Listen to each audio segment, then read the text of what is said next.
اگر آپ نے ابھی تک ہمارا چینل سبسکرائب نہیں کیا تو ابھی سبسکرائب کریں اور بیل آئیکن کو کلک کر کے ہماری لیٹسٹ ویڈیوز کے بارے میں اپڈیٹ۔ السلام علیکم، ہمارے چینل میں خوش آمدید۔ فطرت ڈرامے کا اگلے ایپیسوڈ کا پرومو آ چکا ہے، جس میں فاریہ جب یہ ڈیمانڈ کرتی ہے کہ شہباز اور ملیحہ دونوں ایک دوسرے سے الگ ہو جائیں۔ جب اس بات کی خبر شہباز کے باپ کو پتہ چلتی ہے تو وہ بہت ہی زیادہ حیران ہوتا ہے اور اپنے بیٹے اور بہو پہ غصہ کرتا ہے۔ تم دونوں یہ کیسے خود سے پروگرام بنا سکتے ہو؟ تم لوگوں نے ہم سے پوچھنا بھی گوارا نہیں سمجھا۔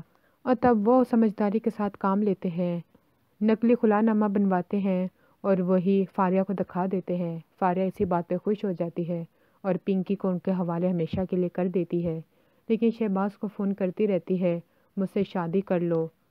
لیکن اس سے پہلے یہ سب کچھ ہوتا فاریہ کو پولیس پکڑ کے لے جاتی ہے، اور ادھر رافعہ جب اسے پتہ چلتا ہے کہ سونی وہاں پہ نہیں ہے، وہ رابعہ باجی سے پوچھتی ہے تو وہ اسے بتاتی ہیں آپ کی بہن یہاں سے لے کر گئی ہے، لیکن ہم بھی حیران ہیں وہ یہاں پہ اس کو ابھی تک واپس لے کر نہیں آئی۔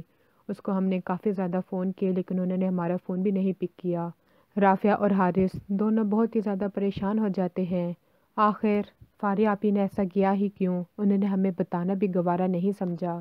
اور جب وہ فاریہ کو ڈھونڈتے ہیں تب انہیں پتہ چلتا ہے کہ علیزے کو اغوا کے جرم میں وہ پولیس اسٹیشن میں بند ہے۔ وہ تو بہت ہی زیادہ حیران ہوتے ہیں، لیکن اس طرح سے ملیحہ اور شہباز وہ دونوں الگ نہیں ہوتے اور وہ بچی کے ساتھ خوش رہنا شروع ہو جاتے ہیں اور ساری پرانی باتوں کو بھول جاتے ہیں۔ اگلے ویڈیو تک کے لیے اللہ حافظ۔